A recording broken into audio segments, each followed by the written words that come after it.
Hello, everybody. It's good to be back with you, and we've now finished the exciting world of China. And hope you enjoyed all the interesting things you learned. And we're now moving towards the Greeks. So we're going to move a little bit to the west, or a lot to the west, and it's going to be in Europe now. And I think this might be the first civilization that we're going to discuss in Europe. And so we finally got to the Greeks. And a lot of you know a little bit about the Greeks. You've learned about their mythology. You've learned about a little bit of their stories and the Odyssey and the literature. And so I'm excited to hear your input on what you learned historically and how you make connections between the history and also between the literature and the mythology that you are learning and have learned in English. So let's begin. Okay, so this is Greece here, and Greece is simply put a peninsula. It's in Europe, and as you see, it protrudes out here. The peninsula is a land that surrounds all three sides. It's surrounded by all three sides of water. So here's one side, two side, and three side.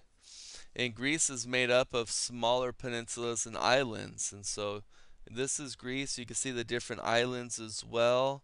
And it's a smaller area of the world, but a lot of really interesting things came about in this area.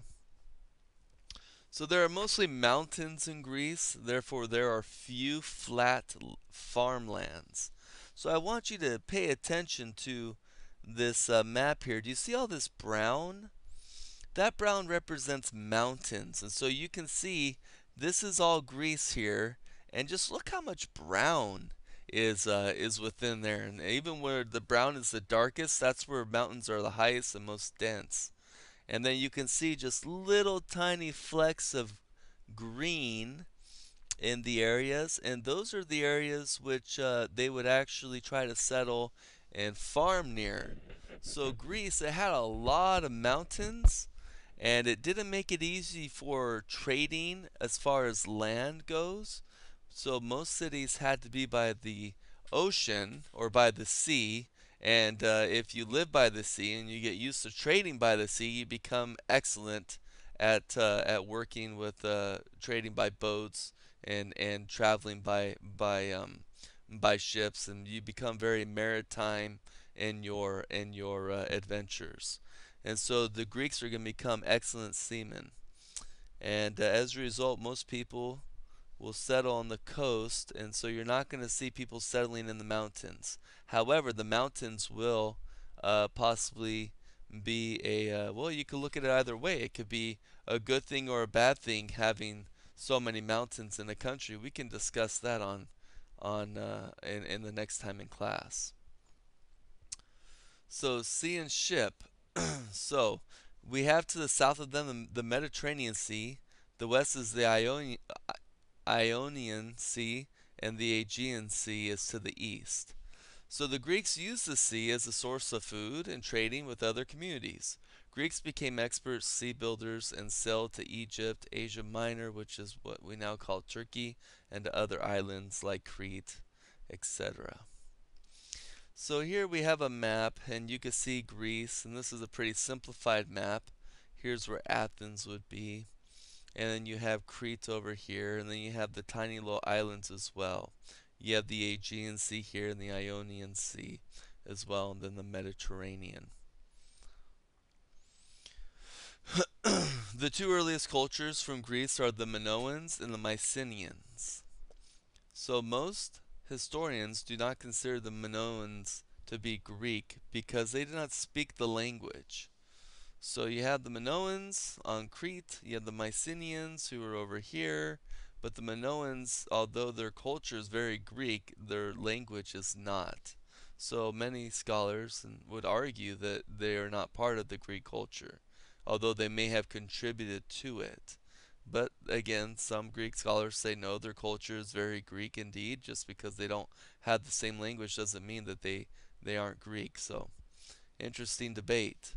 So the Minoans, by 2000 BC, the Minoans built an ad- an advanced society on the island of Crete. Because Crete is an island, the Minoans spent much of their time at sea. They traded gold, copper, silver, and jewels. In 1600 BC, there was a huge volcanic eruption which created a tsunami that flooded the island of Crete, and to our understanding, that probably wiped out the majority of the people on the island. So, it, catastrophe has a way of putting an end to a civilization depending on how big it is. And you might even recall some theories about the Harappan people from India off the Indus River, and they also were most likely wiped out their civilization by catastrophe and of natural disasters. So the Mycenaeans, the first to speak Greek, first to be considered Greek.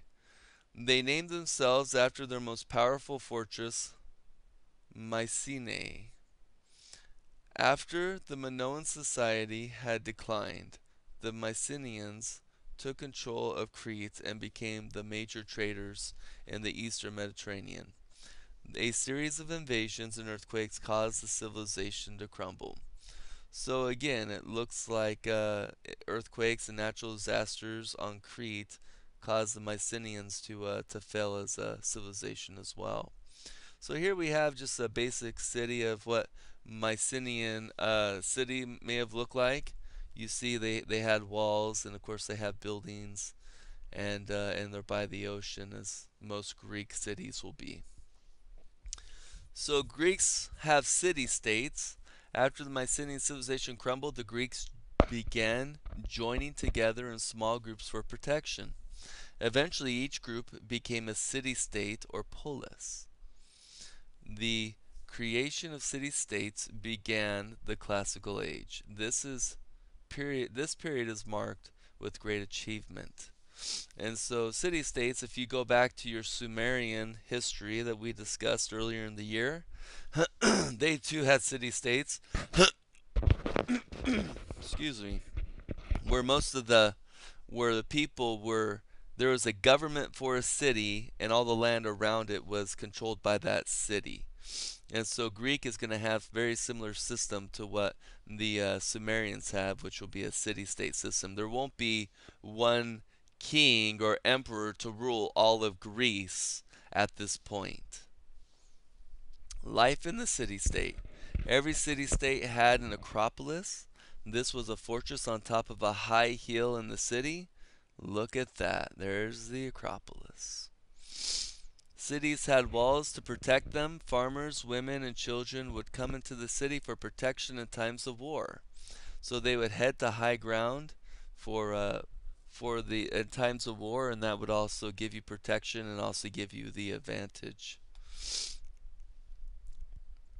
So here's another picture here. So you have the beautiful city, and then at the very top, which is usually the centerpiece, the area where it's just everyone can see at any point in the city, which is the Acropolis. Agora. Agora is a fancy word for marketplace, and life in the city focused on the marketplace or the agora. The agora was a large open space that served as a meeting place. City-states became the foundation of Greek civilization. People saw themselves as residents of a city, not as Greeks. So although many of these Greek cities, they all spoke the same language, they didn't really look at themselves as Greek. They looked at themselves as Spartan or Athenian, etc.